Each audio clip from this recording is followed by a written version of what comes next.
আচ্ছা এখন শুরু হয়েছে। আসসালামু আলাইকুম গাইস, ওই যে চলে আসলাম। এটা কি তুরাগ নদী নাকি টঙ্গী তুরাগ নদী? এটা হচ্ছে কোনাবাড়ি বেগমপুর।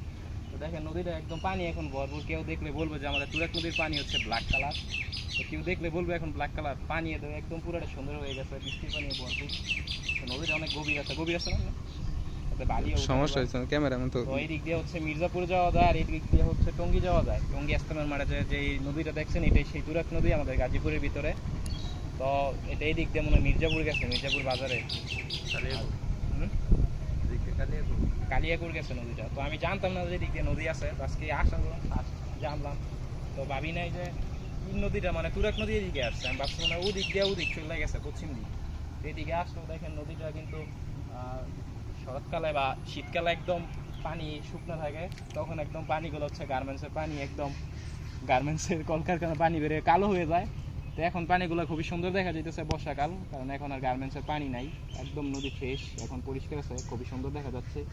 তো কে কোন জায়গা থেকে ভিডিওটা দেখতেছেন অবশ্যই বলবেন, আর সবার ভালো লাগে লাইক কমেন্ট শেয়ার করবেন। তো আপনাদেরকে অসংখ্য ধন্যবাদ, আপনারা আমাকে এত সাপোর্ট দেওয়ার জন্য। 6 মাসে মাত্র 2,83,000 ফলোয়ার হয়ে গেছে আজকে। তো আপনাদেরকে খুবই ধন্যবাদ। তো সবাইকে দাওয়াত রইল, গাজীপুরে আসবেন, গাজীপুরে আসলে অবশ্যই আমার সাথে দেখা করবেন। আর যারা চাচ্ছেন যে আমার সাথে দেখা করার জন্য, অবশ্যই গাজীপুরে এসে নক দিন বা কমেন্ট করেন বা কল করেন, নাম্বার দিয়ে অবশ্যই আপনাদের সাথে দেখা করবো। আর কে কোন জায়গা থেকে ভিডিওটা দেখতেছেন অবশ্যই বলবেন। আর আজকের ভিডিওটা এতটুকুই, কারণ এই জায়গায় আর ঘুরে দেখার মতো কিছু নাই। তো ভিডিওটা বেশি বড় করি না, এতটুকুই। তো সবাই সুস্থ থাকবেন, ভালো থাকবেন।